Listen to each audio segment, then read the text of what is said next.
والسلام على سيد الأنبياء والمرسلين وعلى آله وصحبه أجمعين أما بعد فأعوذ بالله من الشيطان الرجيم بسم الله الرحمن الرحيم ولا تحسبن الله غافلا عما يعمل الظالمون اللهم صل على سيدنا مولانا محمد وعلى آل سيدنا مولانا محمد وبارك وسلم. I am first of all very grateful for Imam Ahmad's opening of our series. We intend to hold a series of events, not just this event, but it was most befitting to begin with an event that is on everybody's minds, paining everybody's hearts. And the masjid has been very kind and cooperating by allowing us and helping us to facilitate these events, these educational programs, engaging with the community on contemporary topics, which everybody's asking questions about, everybody's got concerns about. So we thought we should take the initiative and hold a series of events in the masjid. This is a hope not just for Muslims, but we hope it's for everybody in the community. And Imam Anas has been very generous with his time also and said that he would like to be here for all of those events, and will introduce each of the events from the masjid. Our speaker today is Abdullah Al Anjar. He's originally from Kuwait, and he's well known and a prominent activist for Palestine, has been speaking out for causes of justice for a long time. He's got a family background that's been involved in various causes regarding Palestine and wider as well. He's here in the UK doing a PhD at the University of Exeter, and one of the things that we are doing with these talks is building better links, a bridge. Well, you could probably build a physical bridge to the university, it's not so far from here, but at least to the Institute of Arab and Islamic Studies, where I'm a lecturer and I teach, and building that bridge with the kind of activities that we do there, or the kind of resources that we have there, the students, the lecturers that we have there, and the masjid here as well. So it's really great to see this happening. We did have a talk a few months ago with Professor Ilan Pappé. Probably could call that the first in our series of talks.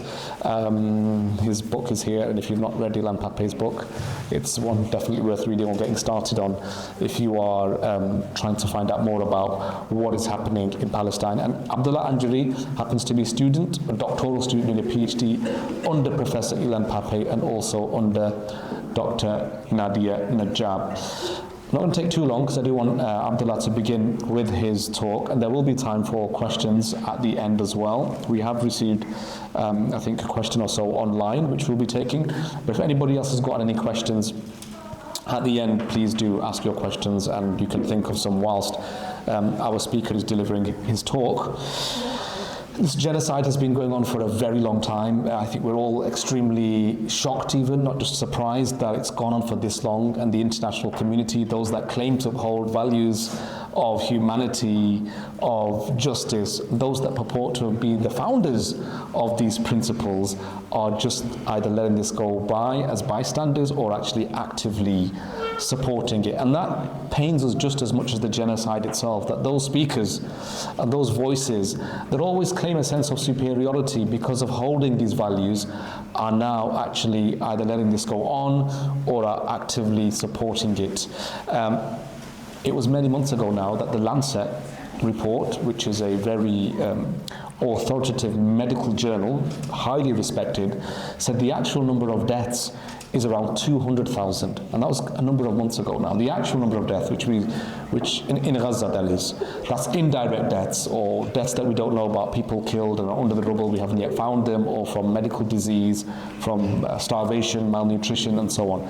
So we just don't know what that number is now. All the definitions of genocide have been met. If we just see that, I'll just read that out. One of the main definition of genocide that we have is genocide is defined as the deliberate and systematic destruction of a national, ethnic, racial, or religious group with the intent to destroy that group in whole or in part. It's a crime against humanity and is considered the most serious offence under international law. That's just the first search that's come up. That's the 1948 Genocide Convention. And we can definitely be assured that all those markers and criteria of genocide have long been met in this, what we don't really call a conflict. It is a genocide, and it's never been a conflict. It's always been a systematic effort to ethnically cleanse the Palestinians from that land. What the talk is doing today is trying to give us some historical roots about how we have got here. We can mention the number 200,000 or even more. We're talking about the daily genocide that continuously unfolds in front of us, but a lot of us don't have the actual background knowledge about why or how we got here. And that's the reason for organising this talk, to have experts and specialists to give us some of that context, to give us that background, and give us a more informed picture of what is actually happening on the ground in Palestine and how we have got here. So I won't take any longer and more of your time. We're all excited to hear our student at the University of Exeter, and has become a friend of mine as well, and very knowledgeable on this topic, and has been researching, engaging with it for a very, very long time. So I'll pass it over to Abdullah Al Anjar, and then at the end we will have time for question and answer as well. Thank you, Abdullah. السلام عليكم ورحمة الله وبركاته. بسم الله الرحمن الرحيم، والصلاة والسلام على أشرف المرسلين سيدنا محمد وعلى آله وصحبه أجمعين. رب اشرح لي صدري ويسر لي أمري واحلل عقدة من لساني يفقهوا قولي. First of all, thank you all for coming and joining us today. I hope that this talk will at least improve your understanding of the roots of Zionist settler colonialism in Palestine. In order to understand the situation today in the Gaza Strip and the West Bank, it is absolutely essential for us to understand the roots of Zionist Israeli settler colonialism in Palestine. It is absolutely impossible for us to fully understand the situation today in the Gaza Strip and in the West Bank without understanding the roots of Zionist settler colonialism in Palestine. After 7th of October, I see a lot of people, pro-Palestine voices, saying that it did not start on October 7th, it started in 1948. And although I know that this is being said in good faith, but for me, as someone who's doing a PhD in Palestine studies, I find it very disturbing, because it actually did not start in 1948. Zionist settler colonialism did not start in 1948. 1948 was the product of many decades of the confiscation of land belonging to the indigenous population of Palestine, of brutally suppressing the right of self-determination of the indigenous population of Palestine. It's also a product of cracking down on Palestinian protesters, detaining them, torturing them. And this came way before 1948. So when people say it started in 1948, especially pro-Palestine voices, I know that this is being said in good faith, but I find it slightly problematic, because then you're forgetting the thousands of Palestinians that were butchered throughout the 1930s and 1920s by the British Empire and the Zionist militias in Palestine. So I will start my talk today by giving a very brief general overview of the Zionist movement, which established the State of Israel. So what is the Zionist movement and why was it created? The Zionist movement emerged in the late 19th century in Europe as a result of several centuries of anti-Semitism on European soil, okay? So what is anti-Semitism? It is anti-Jewish prejudice, okay? So the Jewish minorities in Europe, and especially in Eastern and Central Europe, suffered from many, many centuries of persecution, of oppression, of marginalization, okay? They were victims of very brutal pogroms, and what motivated these pogroms was the belief of many Christian denominations that Jews are Christ killers. Okay, so they viewed Jews as Christ killers, and this is a very common stereotype about the Jewish people in Eastern and Central Europe, that they were Christ killers, and this motivated the anti-Jewish pogroms. So Theodor Herzl, the founding father of the Zionist movement, reached a conclusion in the late 1890s that the only solution to the Jewish question, to the persecution of Jews in Europe, was to create a safe haven for Jews outside of Europe. Okay? Theodor Herzl was convinced that the Jewish people constituted a nation rather than just a religious community. His vision of Zionism was purely political. He believed that the Jewish people needed a nation state of their own, and the creation of this nation state would solve the eternal problem of European anti-Semitism. Okay? And it's very important to mention that, in other words, what Theodor Herzl did is that he nationalized Judaism. Okay? So it is important to mention that from the outset of the Zionist project, thousands of ultra-Orthodox Jews were strongly opposed to Zionism, okay? They were strongly opposed to the creation of a nation state in the name of the Jewish people. Many Jewish rabbis prohibited their followers from interacting with Zionist activists. They openly denounced Theodor Herzl, and they believed that Theodor Herzl was disobeying God's commandments, and these are Jewish rabbis, okay? They believe that the Jewish people they are a people, not a nation state. And therefore, what Herzl was doing by nationalizing Judaism, this was seen as an act of rebellion against the will of God. And therefore, thousands of Jewish rabbis, Orthodox Jewish rabbis, from the late 1890s to this day are strongly opposed to Zionism and the State of Israel. However, it's important to mention that Herzl's ideas were welcomed by the persecuted Jewish minorities in Eastern Europe. They viewed Theodor Herzl as a savior, okay? They treated him as a prophet who was going to save the persecuted, oppressed Jewish minorities in Eastern and Central Europe by creating a safe haven for them outside of Europe. So Theodor Herzl organized the very first Zionist Congress in Basel, Switzerland in the year 1897. The year 1897 is a very significant year because it marked the official establishment of the Zionist movement. The manifesto of the Basel, what's known as the Basel program, that the Zionist activists agreed to during the Congress in 1897, which is that Zionism seeks to establish a home in Palestine. Okay, so there were many other options.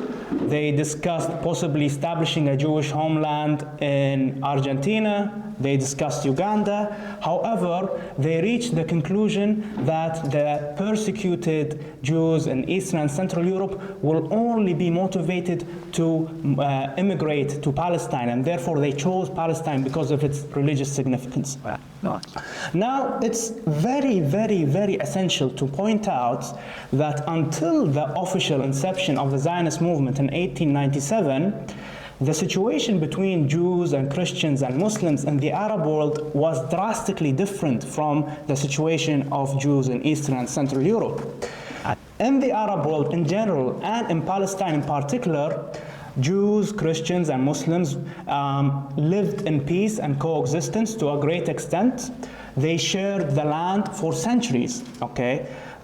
Even in the first decade of the 20th century, so even after the very first year of the establishment of the Zionist movement, the majority of the Jewish population in Palestine lived in peace and harmony with the native Muslims and Christians. In other words, anti-Semitism, as Israeli Jewish historian Avi Schleim says, it is a European phenomena, okay? It is not an Arab phenomena. Iraq did not have a Jewish problem, okay? Palestine did not have a Jewish problem. Europe had a Jewish problem. And what encouraged this is that the Christian majorities in Europe viewed Jews as Christ killers. As Muslims, we do not view Jews as Christ killers. In fact, we do not believe that Jesus was crucified in the first place.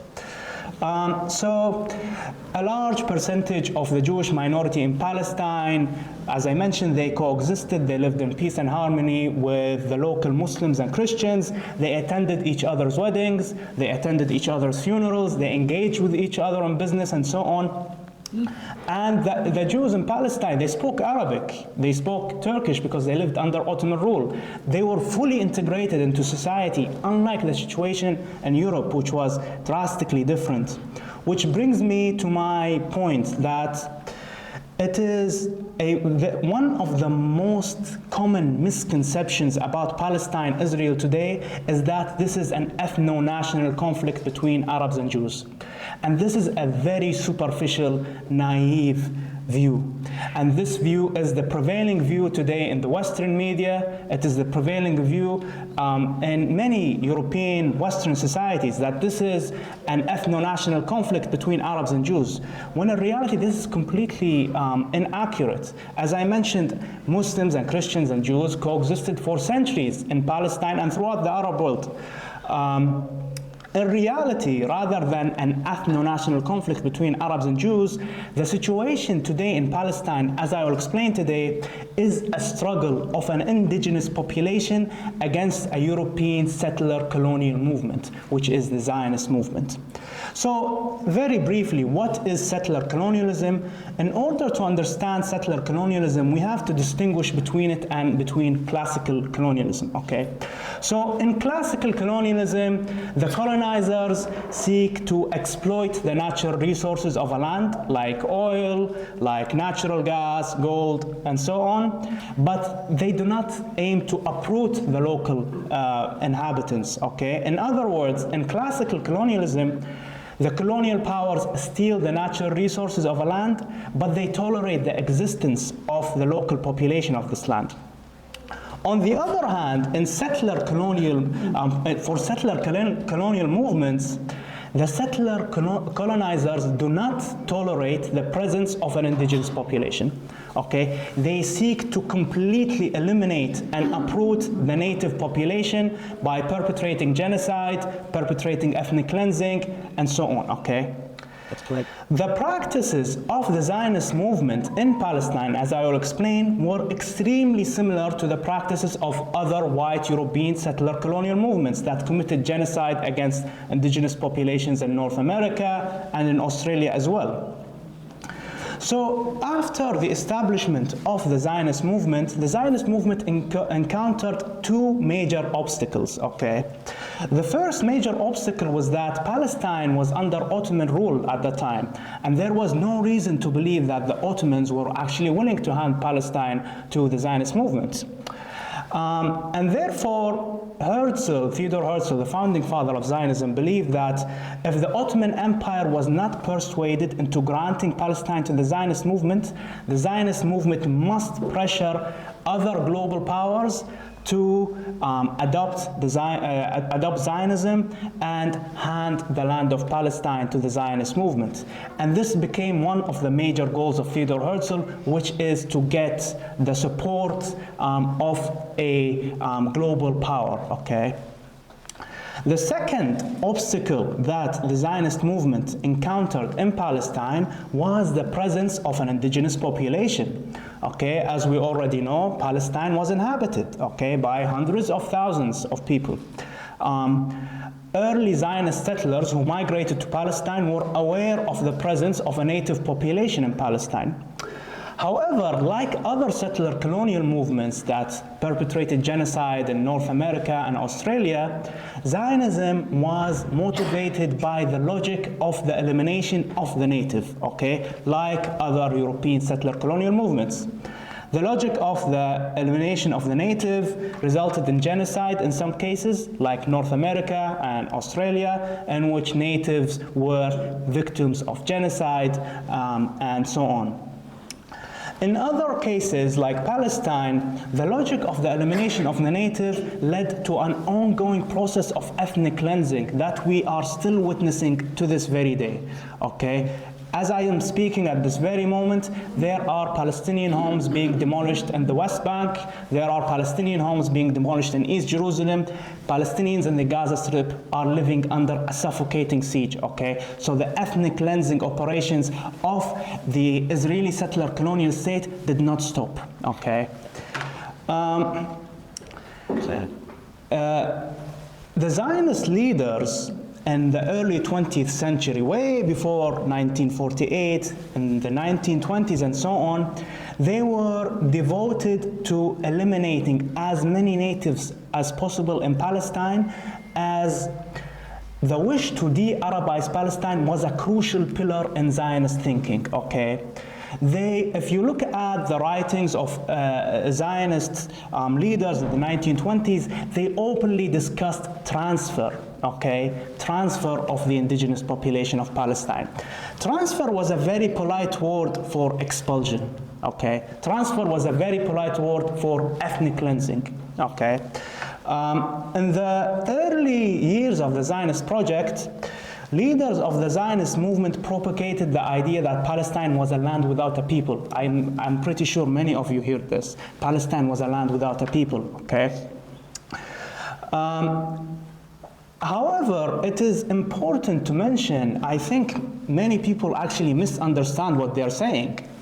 What they're saying, what these Zionists were propagating was that Palestine was not actually literally not populated by people. What they meant was that there were no people worthy of being mentioned according to Western notions of European supremacy. The Zionist movement, like Europeans, viewed the Arabs, the brown-skinned Arabs, as unworthy of being mentioned. These are uncivilized, barbaric savages, okay, and they are unworthy of being mentioned. And therefore they said, there is this land, and they propagated this, a land without a people for a people without a land. A textbook example of this notion of racism and white European supremacy is found in one of Chaim Weizmann's quotes. So who is Chaim Weizmann? Chaim Weizmann was a very prominent leader of the Zionist movement. He was one of the main people who persuaded the British government to issue the Balfour Declaration, and also he was the very first president of the State of Israel, okay? He is someone who Israelis look up to this day, okay, as an inspiration. So here is what Chaim Weizmann said, okay, and this is a very, very, very important quote that is a textbook example of the racism of the Zionist movement, okay? When Chaim Weizmann was asked about the indigenous population of Palestine, he responded, and I quote, "The British told us that there are some 100,000 Negroes in Palestine, and for those there is no value." Okay, so they openly referred to the brown-skinned Arab indigenous population of Palestine as Negroes with no value, and therefore their right of self-determination is not something that we are concerned with. Okay, we as white Europeans are civilized, more advanced, and therefore we are more entitled to this land. Okay.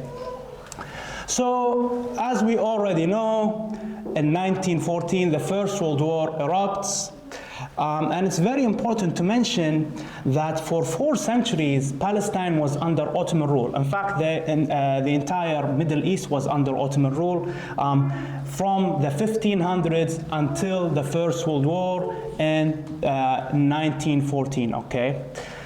The First World War was a massive turning point for the Zionist movement, okay? So as I mentioned, the Ottoman Empire ruled Palestine from the year 1516 until 1917, towards the end of the First World War. The First World War marked the beginning of the collapse of the Ottoman Empire. It was portrayed as the sick man of Europe, okay? And they began to withdraw gradually, okay? The withdrawal of the Ottoman Empire in the Middle East was replaced by two colonial powers, Britain and France, okay? And they carved up the region according to the Sykes-Picot Agreement, okay? Where different lands in the Arab world would fall under French colonialism, others would fall under British colonialism. For example, Syria and Lebanon fell under French colonialism, whereas Palestine fell under British colonialism.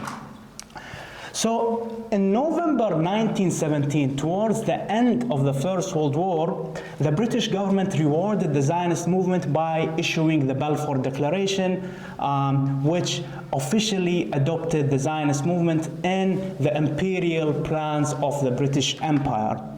So just a month after issuing the Balfour Declaration, the British Empire occupied Jerusalem, which is the heart of Palestine, okay? So in November 1917, Britain issues the Balfour Declaration. December 1917, Britain occupies Jerusalem. And early 1918, the British colonial period in Palestine starts, okay? And this is a very, very, very important period, okay? So the British Mandate period in Palestine started in 1918 and finished, the British colonial period in Palestine started in 1918 and finished in 1948, okay? So immediately after occupying Jerusalem in December 1917, the British Empire opened the doors to massive waves of Jewish immigration from Europe to fulfill their pledge to the Zionist movement, which is to establish a national homeland for the Zionist movement in Palestine. These significant developments marked the start of a new chapter in Palestine, in which the British authorities in Palestine played a significant role in empowering the Zionist project, while at the same time brutally suppressing any indigenous Palestinian resistance to the Zionist project.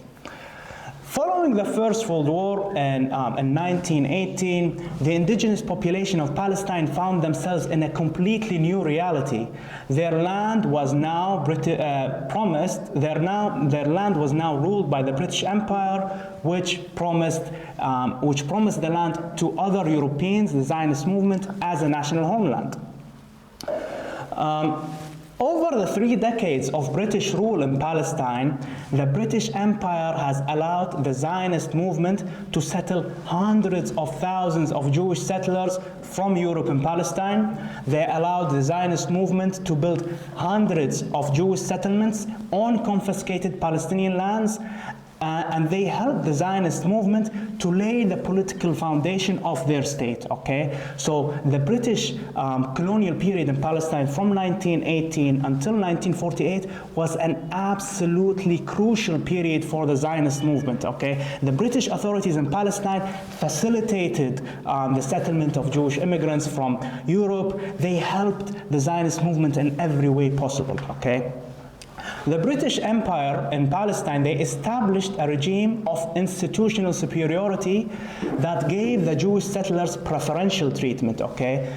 Today we would call this apartheid, okay, where there is discrimination between people based on their ethnicity, okay? There are many ways in which the British authorities supported the Zionist project in Palestine while at the same time suppressing the Palestinians. For example, the British authorities outlawed Palestinian anti-Zionist publications. They also excluded Palestinians from running their own civil affairs. And the British authorities also imposed draconian restrictions on Palestinian newspapers. The British High Commissioner in Palestine, Herbert Samuel, helped the European Zionist settlers build the infrastructure of their future state in several ways, okay? So for example, the British authorities in Palestine allowed the Zionist settlers to establish their own education system, okay? They allowed them to establish their own industries. They allowed them to establish their own trade unions, okay? In addition, the British authorities in Palestine also allowed the Zionist settlers to build their military capacities, and this is very, very, very important, okay?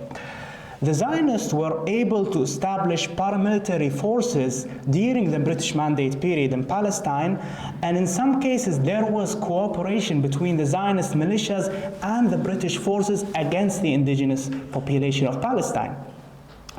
So on the other hand, while the British Empire was helping Zionism build its future state in Palestine, the Zionist settlers were given preferential treatment, and the indigenous population of Palestine were treated as colonial subjects, okay? So the British imposed their own education curriculum on the Palestinians, and they did not allow Palestinians to run their own affairs. Whereas for the Jewish settlers, they gave the settlers a green light for them to come up with their own education system, and they also gave them the green light to run their own affairs, okay? So the Palestinians protested time and time again against the British authorities in Palestine. In the 1920s and the 1930s, they protested time and time again. Okay, they organized demonstrations against the British authorities. In some cases, these demonstrations and protests led to violent riots, and Palestinians were brutally suppressed by the British authorities. So one of the most significant uprisings in the history of contemporary Palestine is the 1936 Great Revolt. The 1936 Great Revolt took place during the middle of the British occupation of Palestine in 1936, okay? This revolt is considered one of the most significant events in Palestine's contemporary history, okay?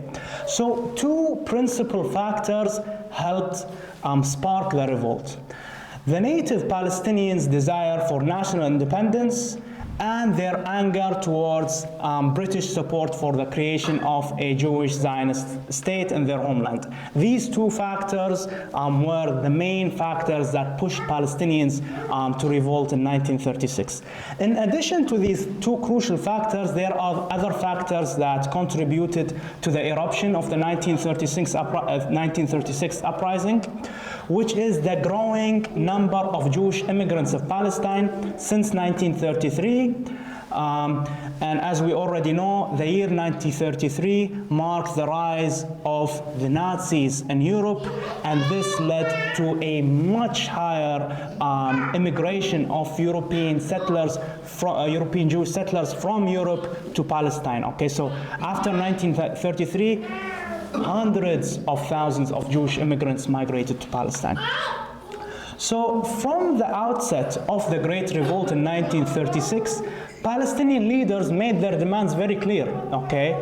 These demands included immediately halting the immigration of the Zionist Jewish settlers from Europe. This is the first demand, which is very important, to stop the immigration of the Zionist Jewish settlers from Europe and Palestine.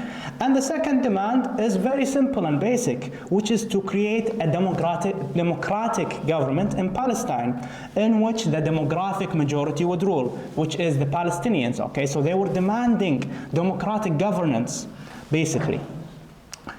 So the events of 1936 started when the Palestinian leadership declared a general strike with the objective of establishing a democratic government in Palestine, halting Jewish immigration, and prohibiting the sale of Palestinian land to the Zionist European settlers. By the way, this general strike of 1936 is the longest general strike in contemporary history. In the history, there was no strike longer than the strike that was organized by Palestinians in 1936, which lasted for 6 months. Palestinian workers went on strike for 6 months to peacefully protest the policies of the British Empire. This strike, which started and lasted for 6 months, snowballed into a 4-year-long armed, bloody revolt, okay, from Palestinians against the British authorities in Palestine and the Zionist military groups. So during this period, the British authorities did not only not make any concessions for Palestinians, they actually insisted on fulfilling their pledge of handing over Palestine to the Zionist settler colonial movement. Britain was not interested in making any concessions for the indigenous population of Palestine. In fact, during the 1936 Great Revolt, the British Empire, which was the mightiest empire in the world during this time, threw all of its weight behind the Zionist movement. Okay? Britain sent around 100,000 troops to brutally suppress and crush the 1936 Great Revolt. Okay? And this brutal suppression of Palestinian resistance during the 1936 Great Revolt was the most valuable service that the British Empire provided to the Zionist movement, okay? This was a very, very, very important service that the British Empire provided to the Zionist movement, which is to brutally crush the Palestinian resistance during the 1936 Great Revolt. The ruthless crackdown on the 1936 Great Revolt resulted in having 10% of the adult male Palestinian population either killed, jailed, or exiled, okay? And this is a very large number. 10% of Palestinians during the Great Revolt were either killed, or they were tortured, or they were exiled, okay? In fact, even civilians who were not participating in the armed revolt, Palestinian civilians, were detained by the British authorities and they were tortured, okay, to get some information about the resistance fighters, okay? The Zionist movement exploited this to further build the structure of its future state during the time of the revolt, okay? So between 1936 and 1939, while the British authorities were brutally cracking down and crushing the Palestinian resistance, 50 Zionist Jewish settlements were built. Okay, so while the native Palestinians suffered great losses during the uprising, the Zionist movement strengthened its position in Palestine, it strengthened its economic presence in Palestine, and it strengthened its military presence in Palestine. The Great Revolt ended in 1939, and as we already know, the Second World War erupted in 1939, and it lasted until 1945. After the Second World War, the Zionist movement had one main agenda, or two main agendas in Palestine from 1945 until 1948. The main topic on the Zionist movement's agenda was now to push the British Empire out of Palestine. Okay, so the British Empire, for 2 decades or so, helped the Zionist movement to establish the foundation of their state. They helped them to build settlements. They fully armed the Zionist militant groups. They trained the Zionist militant groups. And by 1945, the Zionist movement was fully satisfied with its presence in Palestine. They already established hundreds of settlements. They have a very, very strong paramilitary groups and so on. And they now believe that it is time for the British Empire to actually leave Palestine so that they can carry out the ethnic cleansing of Palestine and achieve their Zionist goal, which is a completely de-Arabized Palestine, a completely and exclusively Jewish Palestine.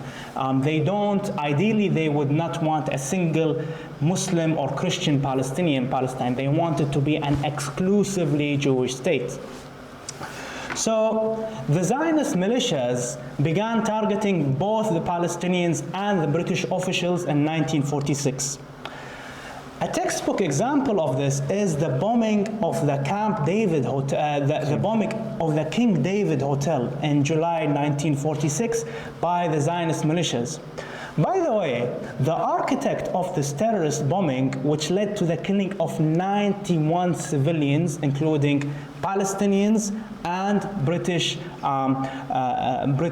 officials in Palestine who were present in the King David Hotel, it was perpetrated by Menachem Begin, okay, who went on to become the Israeli Prime Minister in 1977, okay? So literally this terrorist who carried out the bombing of the King David Hotel, which led to the killing of 91 civilians, went on to become the Israeli Prime Minister in 1977. Okay, so In 1947, after the Zionist militant groups began targeting the British officials in Palestine, they began targeting Palestinians, the British Empire decided that it wanted to leave Palestine, okay? And after deciding to leave Palestine, they decided to hand the question of Palestine to the United Nations, okay? It's very important to mention that the United Nations at the time was a 2-year-old organization. It was established in 1945, okay? And we are talking about 1947 when Britain decided to leave Palestine and hand the question of Palestine to the United Nations. The United Nations had absolutely zero experience in dealing with conflicts in the Middle East. In fact, when the United Nations organized a special committee to investigate the situation in Palestine, most of these committee members, in fact, all of them, had no prior knowledge of the history of Palestine. They had no prior knowledge in conflict resolution. This special committee in 1947 recommended to the United Nations to partition Palestine into a Jewish state and into an Arab state, with Jerusalem being under an international regime.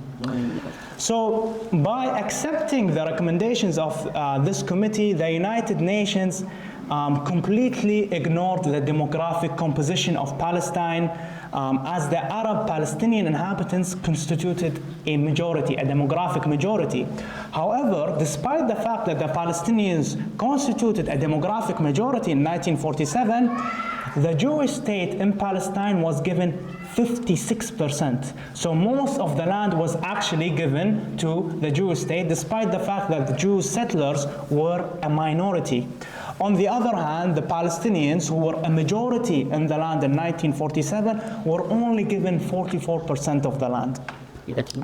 In November 1947, the United Nations officially issued Resolution 181, which is the partition of Palestine, which officially endorsed the partition of Palestine into a Jewish and an Arab state. And as the British Empire began to withdraw from Palestine, now the British occupation of Palestine was coming to an end. Okay, now we're talking about late 1947, early 1948.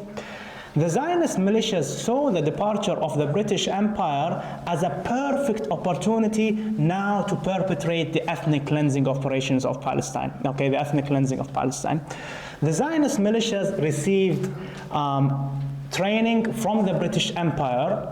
They received advanced weapons from the British Empire.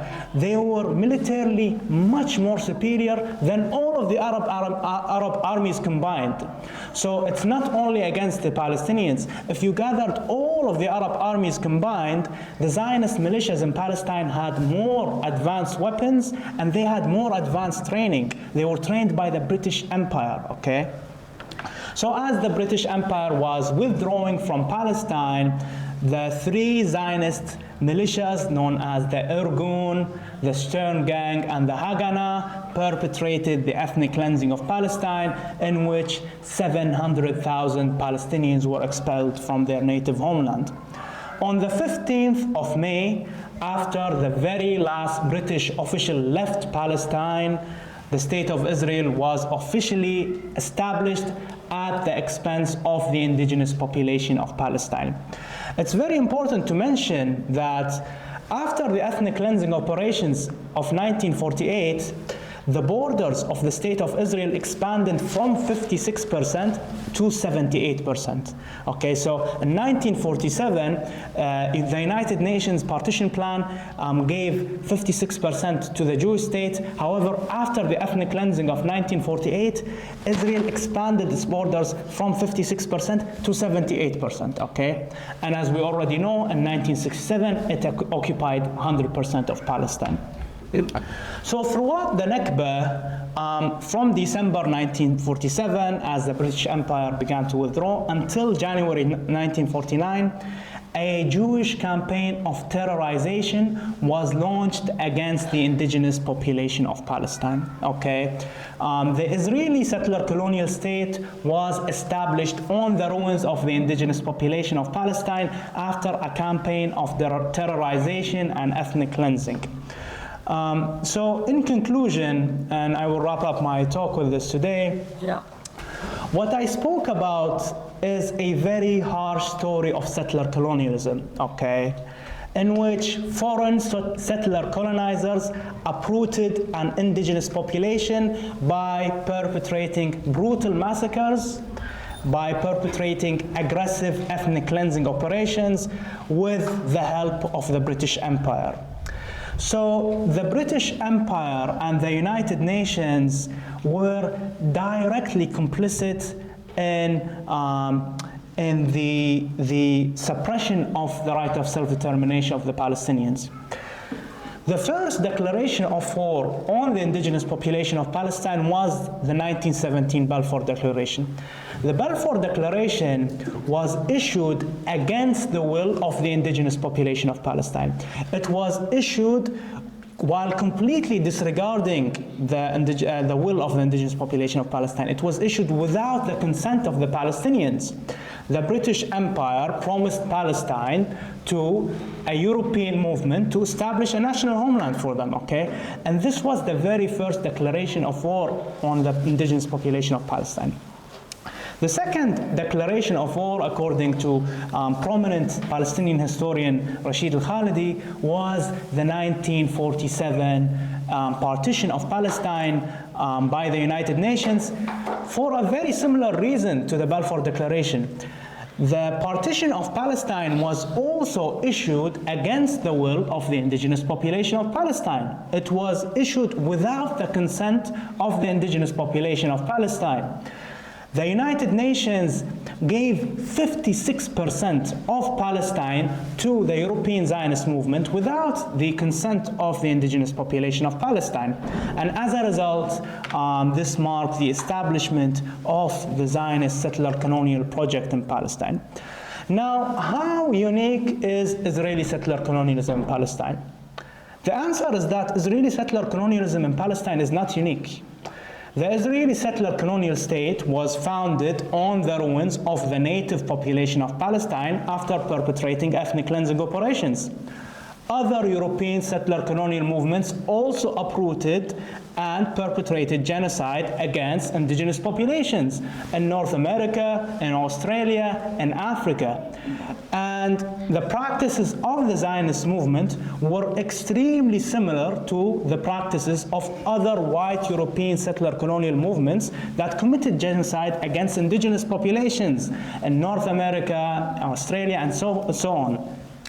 And therefore, it is absolutely essential to see the Zionist movement within the context of white European settler colonialism, okay? So the Zionist movement wasn't detached from white European settler colonialism and the settler colonial movements that went to North America and Australia and saw the indigenous populations as racially inferior, savages, barbarics, and so on, and that they were bringing civilization to them and so on. The Zionist movement was actually a product of white European settler colonialism. Okay. The ethnic cleansing of Palestine is a story of European settler colonialism in which white European colonizers want to completely uproot and dispossess the indigenous population of Palestine and replace them with white European settlers from Europe. The story of Sheikh Jarrah, for example, in 2021, is a story of European settler colonialism in which white European colonizers want to completely expel and dispossess native inhabitants of Palestine and replace them with settler Jewish society.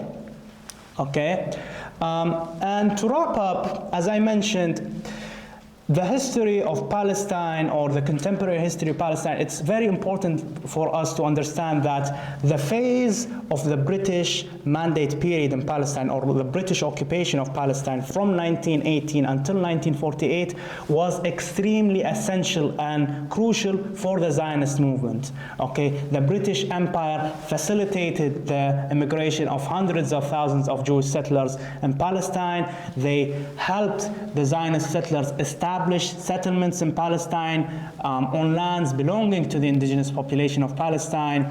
They helped the Zionist settlers established the foundation of their future state, while at the same time brutally suppressing and cracking down on the indigenous population of Palestine, okay?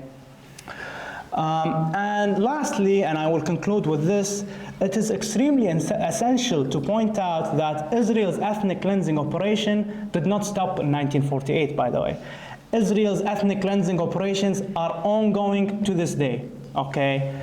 As I speak, at this very moment, there are Palestinian homes being demolished in the West Bank. There are Palestinian homes being demolished in East Jerusalem. There are Israeli Jewish settlements being built at this very moment on land belonging to the indigenous population of Palestine. And this is why Palestinians refer to it as a Nakba and Mustamirra, okay, the ongoing Nakba. The Nakba did not stop in 1948. The Nakba is an ongoing process to this day. Thank you so much, and I will stop here.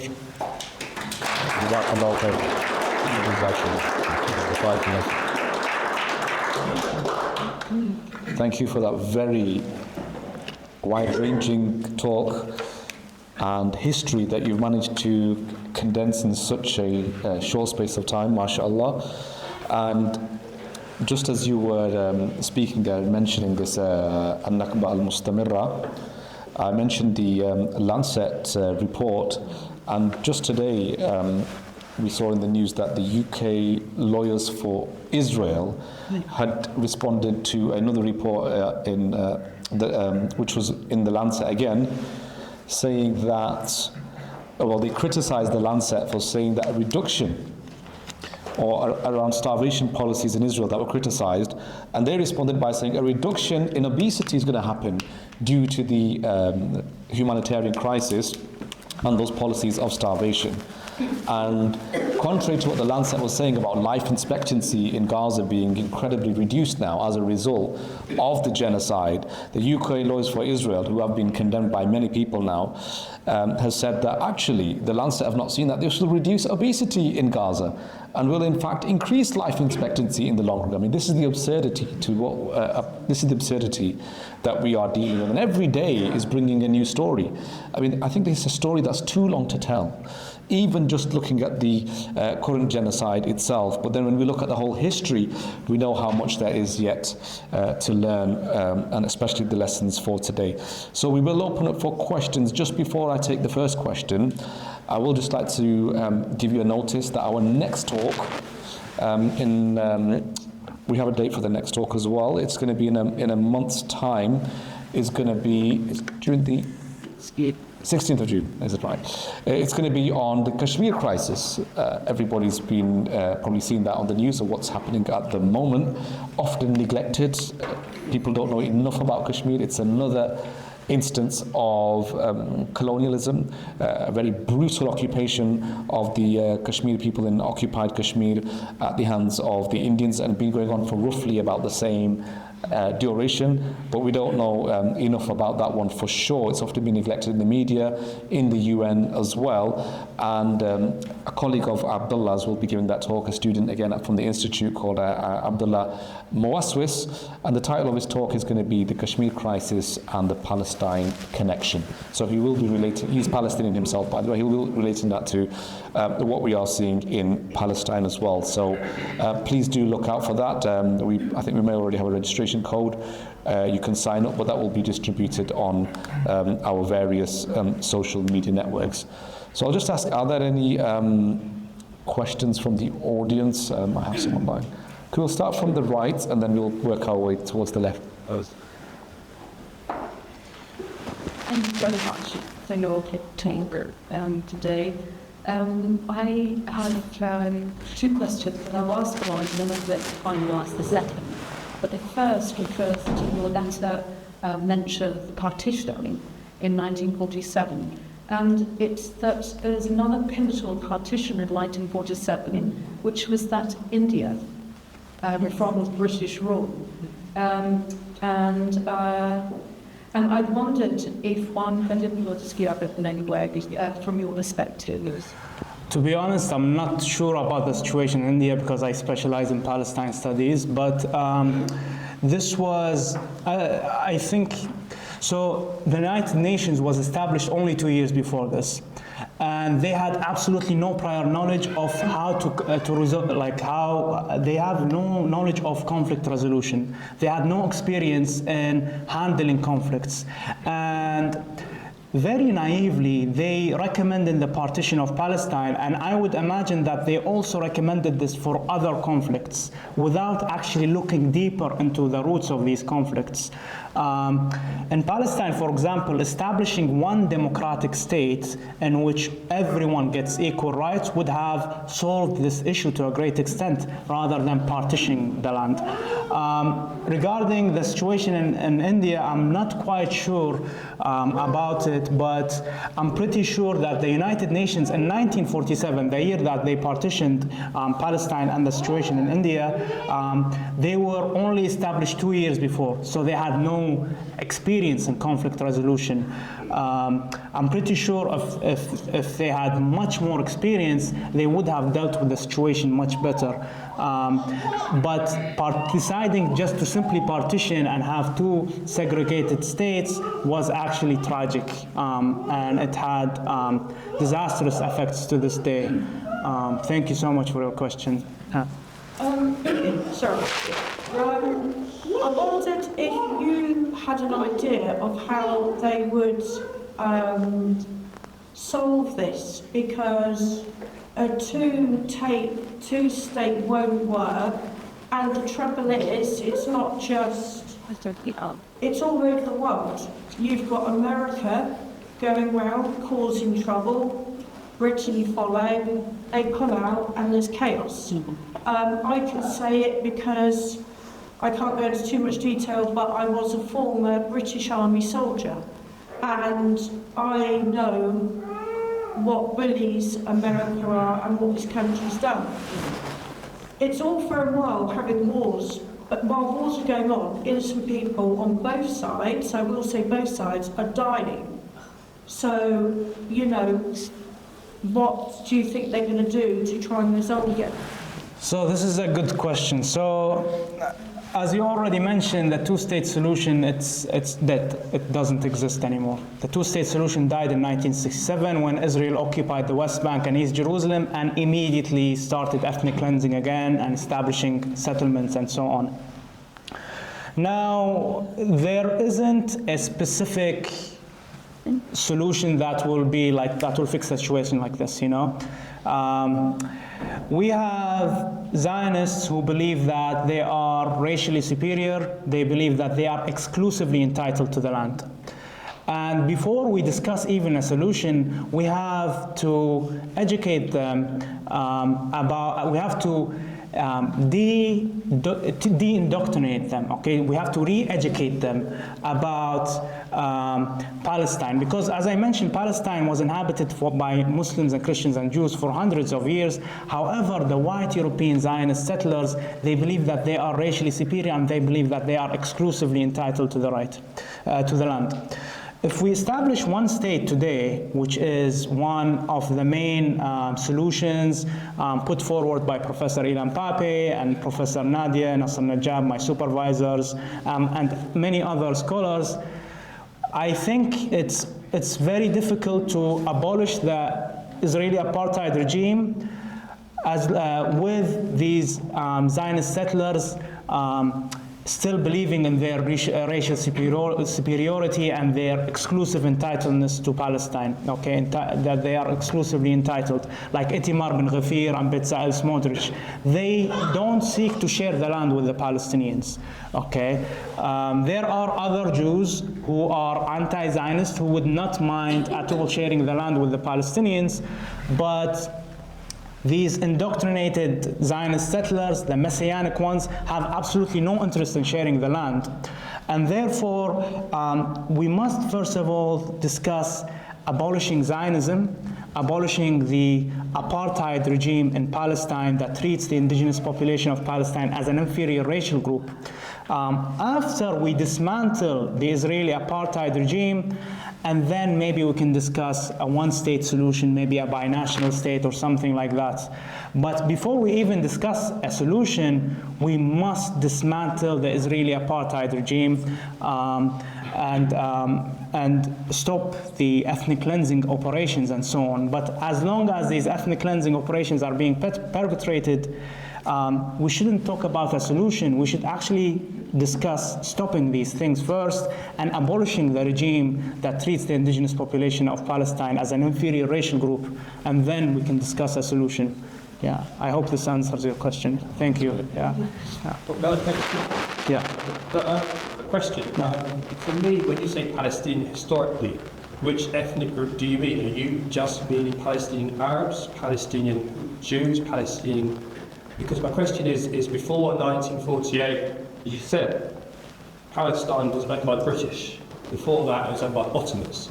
So the modern day, we've got Palestine flag in our house, but that flag is a recent invention, isn't it? Because if you go historically, it's owned by different people. So when you say the Palestinian people want this, the Palestinian people want that, you're kind of putting different ethnic Palestinians and saying, well, they all believe one thing. My second, and I'm not so sure that's true, my second question is, I'm half black, so we'll deal with racism, I see everything. My concern is that when you turn around and you say, well, white racism, and racism to me is wrong. Slavery, whatever the thing. But if we then, obviously, you see the evil thing Israel's doing in Gaza, killing children, killing the elderly, killing everybody.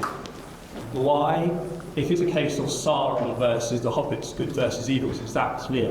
Why were there Palestinian people who sided with Hitler in World War II? Right for their SS, there were Palestinian units, Muslim Arabs who sided with Hitler in World War II. If it's a case of, well, racist Zionists and nobody else is racist, I think both sides have had a part in racism. And what would your response be to ask that question? Okay, so you discussed many topics. Regarding the Palestinians siding with the Nazis, first of all, the Palestinians did not side with the Nazis. It was one person, Hajj al-Amin al-Husseini. Yes. And he did not side with the Nazis because he wanted to, because he endorsed the genocide of the Jews and so on. He made a very silly mistake, and he believed that the enemy of my enemy is my friend. He saw the British Empire as supporters of the Zionist movement, and therefore he thought that Nazi Germany is naturally my ally. Now, it is a big mistake to say and to conflate Hajj Amin al-Husseini's act with the Palestinians. The Palestinians do not support the Nazis, quite the contrary. Palestinians coexisted with Jews for hundreds of years. And back to the question before that, when I say the Palestinians, I am talking about Palestinian Jews, I'm talking about Palestinian Christians, I'm talking about Palestinian Muslims, all Palestinians, okay? The indigenous population of Palestine inhabited the land for more than 3,000 years, and they did not change, by the way. The majority of the population remained. So different empires came and left, the Crusaders came and left, and then Islamic empires, and then British, and then Israelis. The majority of the population remained the same. And this population had a Jewish minority, a Christian minority, and a Muslim majority. So by mentioning the Palestinians, I am referring to the population of Palestine under Ottoman rule, under British Mandate period, and so on, which includes Muslims, Christians, and Jews. Yeah. I hope this answers your question. What I'm trying to say is, so the idea of Palestine being a fixed country historically, you know, when you look at history, the Ottomans, you had the Christian, that's all colonialism in itself. I'm saying that the actual flag, the blacks, the white, and the Palestinian flag in our house is a recent thing. That's not historically the country going back. There's different empires who took the land over. Different empires denied the right of self-determination of the Palestinians, and this flag represents the right of self-determination of Palestinians. So when you say the flag is a recent invention, all flags are recent inventions. Yeah, every flag in the world is a recent invention. Like nationalism only began to emerge in the 20th century. The country of the flag of my very own country was only used in the 1960s or something like that. So this was the age of nationalisms that people began, you know, and they had specific nationalisms and so on. So when you say that the Palestinian flag, it represents the modern Palestinian. It was like when you say, one thing is that the racism. Yeah. So obviously, we absolutely can't stand it when it's red and being racist towards Muslims, obviously for those reasons. But for instance, you say, well, the British Empire, someone who's black, British Empire ordered slavery first. And then we ignore the fact, unfortunately, even today, there are people in the Middle East, they're clearly Israelis who are racist, but also, unfortunately, Muslims who are racist towards Jews as well. And when you talk about the British Empire is racist, historically, all empires, unfortunately, have been racist. But I also acknowledge the fact that British Empire ended first here. But I think we also need to bear in mind that although slavery was abolished, racism continues in different forms. There's structural racism, there's different ways it works, there's discrimination, and that all happens. But whatever the case is, it still doesn't get away from the fact and the main argument that's actually been made here. There's I can recommend to you a book on the Husseinis. It's called The Rise and Fall of a Palestinian Dynasty by Professor Ilan Pappé, who's my colleague and Abdullah's supervisor. So he's got a book on the Husseinis, and there is a chapter on Haji Amin al-Husseini and his visit to Germany, and he's put that into real context and gave a very good explanation of what's actually happened. Regarding your point on Arab anti-Semitism and Arab racism, dare I say that it is actually the state of Israel who intentionally conflates between Judaism and Zionism, and this led to Arab anti-Semitism because Arabs think that Judaism and the state of Israel are the same, when in reality they are not the same. Zionism is a political ideology. It was initially established actually by Christian evangelicals and then by Jews, okay? And Judaism is one of the Abrahamic religions. Arabs don't know this very well. Arabs see the flag of the State of Israel with the Star of David, and they conflate Judaism with Zionism, which is wrong. But this benefits the State of Israel. The State of Israel is the one who claims that we are representatives of all the Jewish people, when in reality there are hundreds of thousands of Jews against Zionism and the State of Israel. So when you are discussing and saying Arab racism and so on, it's actually the State of Israel who holds blame for this, because they are the ones who are intentionally conflating Zionism with Judaism, when in reality they are two different things. You cannot equate Zionism with Judaism. However, people in the Arab world and in the West conflate the two intentionally, and this serves the State of Israel, because any criticism of the State of Israel then becomes anti-Semitism, you know? I've got a question that's come through. Sorry, you can one other question still. Yeah, I've got a question that's coming online, if I can just ask this one. It's related. It's, is it acceptable to ask how, after the violence of the Holocaust and the creation of Israel as a response, Israel still quickly became an aggressor nation? Well, so victims becoming the perpetrators. It's one of this. Yeah, this is like I can answer this question in a very long way, but to summarize. So obviously in the aftermath of the Second World War, the Zionist attitudes hardened, okay, because of the Holocaust. And they saw the Palestinians, they actually likened the Palestinians with Nazis, even when they were perpetrating ethnic cleansing in their minds, and this is mentioned in Ilan Pappé's book, The Ethnic Cleansing of Palestine. The Zionist settlers actually associated somehow the Palestinians with the Nazis to further perpetrate ethnic cleansing and massacres and so on. So the Holocaust definitely did harden the Zionist attitudes towards the Palestinians. However, one genocide does not justify another, okay? So the Holocaust does not justify the genocide in Palestine, okay?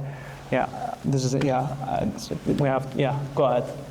I wonder whether you have any insights into the nature of, how the nature of Zionism has changed between the period we're talking about and now. In particular, it seems so deeply embedded in the politics here, you think back to the US, that the politicians barely dare question. Yeah. This is a very good question. Zionism actually did change to a great extent, because the Zionism of Theodor Herzl was secular atheist Zionism, okay? Whereas the Zionism of today is revisionist right-wing Zionism, religious Zionism. So in the 1930s and even 1940s and 50s and 70s and so on, there were two different Zionist groups, okay? There were left-wing labor Zionists like David Ben-Gurion and Theodore Herzl and so on. And there were right-wing Zionists like Menachem Begin and Benjamin Netanyahu and so on.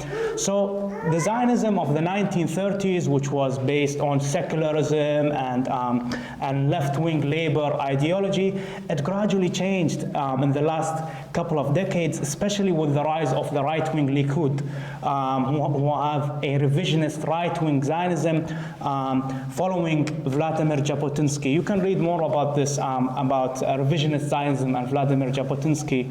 But regarding the last part of your question, about, can you repeat it? Well, it feels so deeply embedded in politics of here. You think like in the US, the politicians very dare question. I wonder if you have the insight into. That's a very good question. It is because people, as I mentioned, people conflate Zionism with Judaism. So when people criticize the state of Israel today, they are immediately labeled as anti-Semites, when in reality the state of Israel is one thing and Judaism is another thing.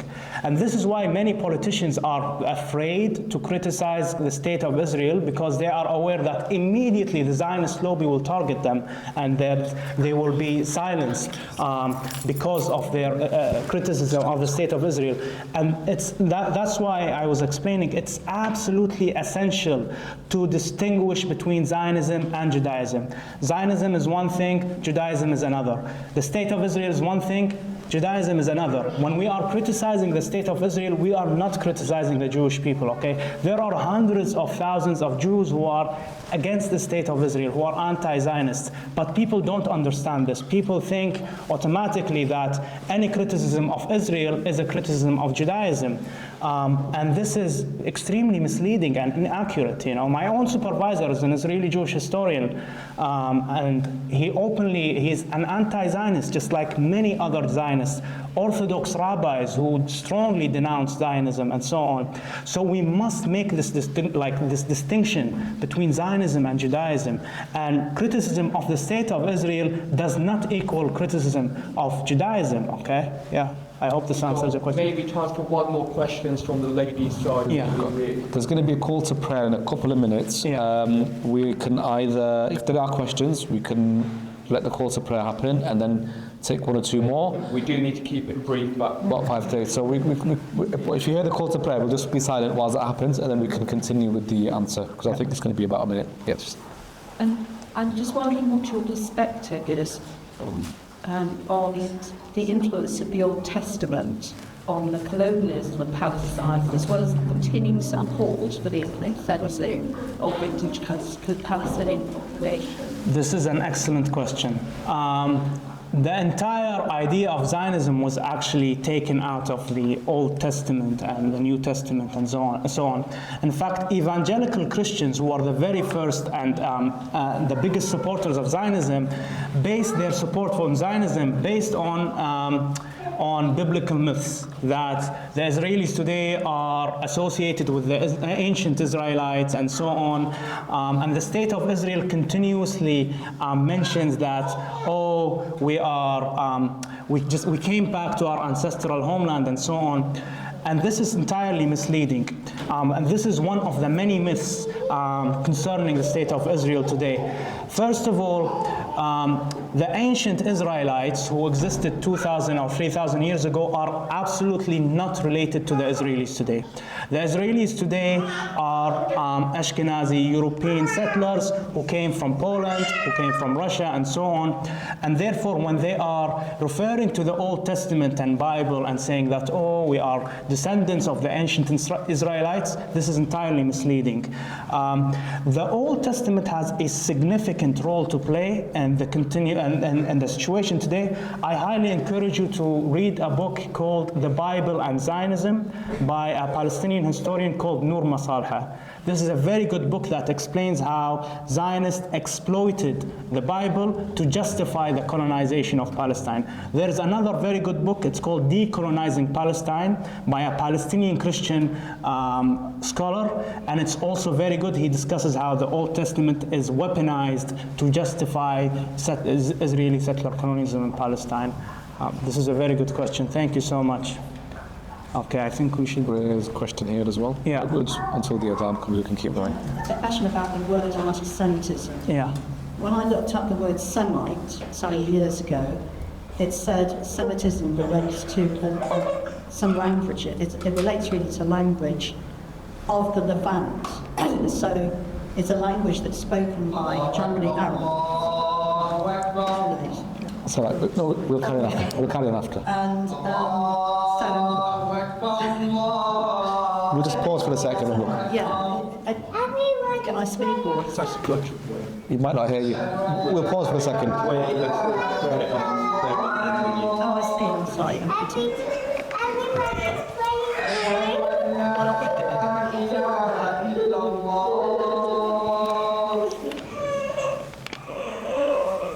أشهد أن محمدا رسول الله أشهد أن محمدا رسول الله حي على الصلاة حي على الصلاة حي على الفلاح حي على الفلاح الله أكبر الله أكبر لا إله إلا الله No, I don't. It's Yes, you can go ahead now. It strikes me the only people in the Holy Land that are Semites are the Arabics. They're not the Jews, as you've already not just the Zionists. Yeah. And the Jewish people too. Yeah. Because you've already alluded to that. Most of the countries in Europe and France and America and Russia and so on. But they've used this, exploited the term. But I was trying to find out where this term comes from, and I couldn't quite get. I looked it up on, Wikipedia or something, and it seems that you may know. I think it was the 1900s sometime when somebody, and I don't know who that somebody was, decided that the word anti-Semite should refer to hatred of Jews. Of course not. Muslims. But so this whole thing is it's just one big lie in a way. It's just a misuse of language, isn't it? Yes. But I just wondered if you knew a little bit more about the origin of that. A Christian Zionist. This is a very good question. The term anti-Semitism is actually very problematic because, in theory, I am a Semite as an Arab, as a brown-skinned Arab. The Zionist settlers in Palestine are not Semites. They are indigenous to Poland and Russia and so on. Regarding the roots of this term in particular, to be honest, I'm not quite sure when it began to be coined, but definitely after the Holocaust, it became very well known. Yes. Because of the Holocaust and persecution of Jews, they use this term in the Western.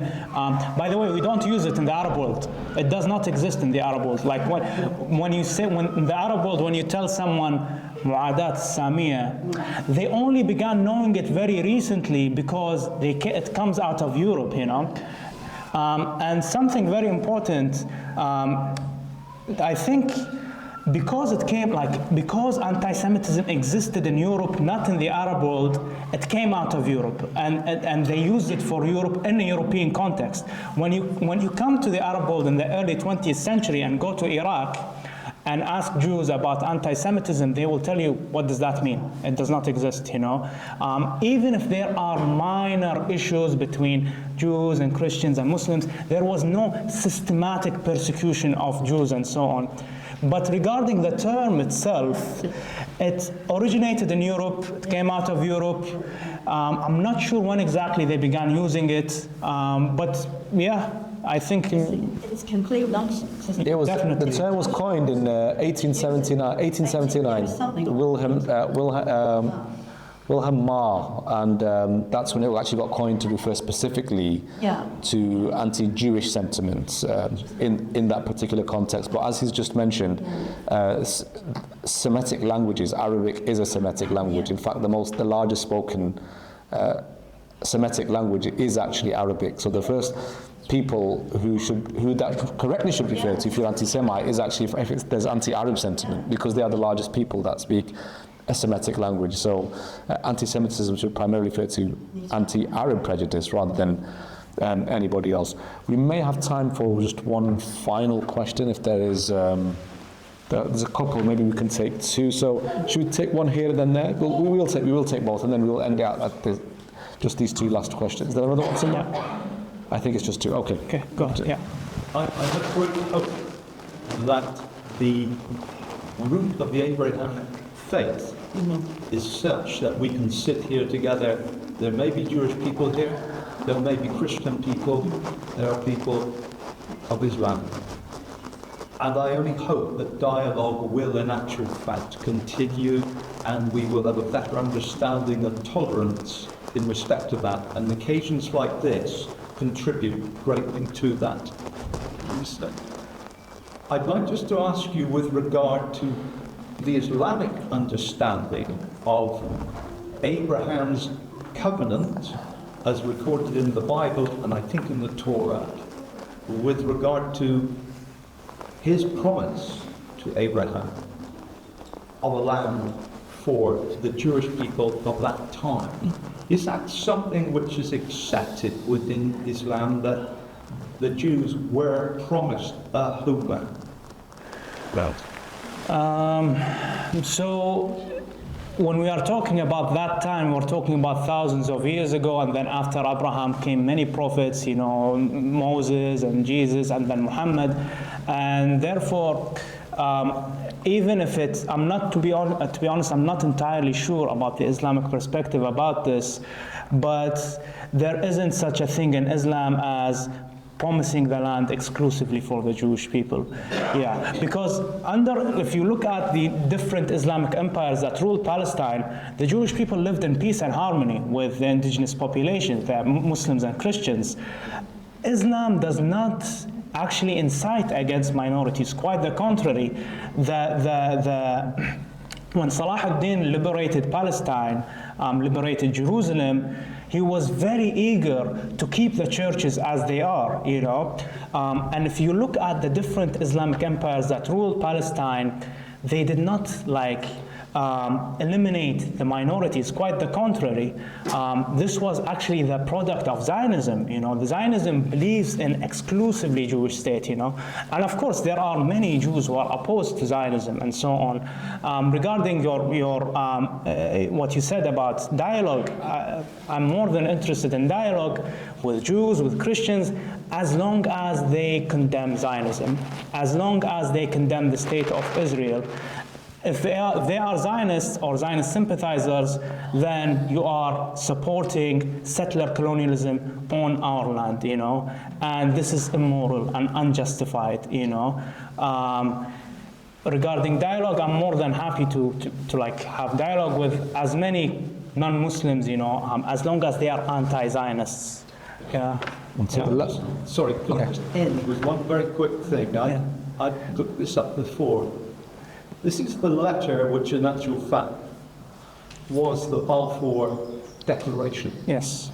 And the only thing that I think, just to add to the very detail that you've given, is this paragraph which says, His Majesty's government view with favour the establishment in Palestine of a national home for the Jewish peoples, and will assist them in their endeavours to facilitate this. It being clearly understood that nothing shall be done which may prejudice the civil and religious rights of the existing non-Jewish people in Palestine. Yes. And the British government undoubtedly has been complicit in many wrong things. Yeah. But clearly, when Balfour signed that, he acknowledged that whilst he might have supported a state, it should not have been at the expense of what has subsequently happened. The Balfour Declaration was actually very vague. Like, they did not specify what they meant by Jewish national homeland. Are you talking about a Jewish city? Yeah. Or are you talking about a sovereign state? You know, it was very vague. And the fact that they intentionally, carefully worded it to make it very vague and broad, not to disturb the Palestinians. However, when he says not to prejudice the rights of the Muslims and Christians, it's important to know that Muslims and Christians constitute 95% of the land, you know. So you are completely, like, you are disregarding them as if they are worthless, you know. Oh yeah, the Christians, the non-Jewish Christians and Muslims and so on, they are 95% of the land, you know. So the Balfour Declaration was actually a declaration of war on the Palestinian people. It completely disregarded the will and the consent of the indigenous population of Palestine. But that's a very good insight. Thank you so much. Just the last question, if you can. Yeah. Yes, I'm curious about this phrase that's often used, an apartheid state, referring to Israel. And this arises from an argument I had with an Israeli I met some months ago. Does it refer to a different status before the law between Jewish Israeli citizens and non-Jewish Israeli citizens?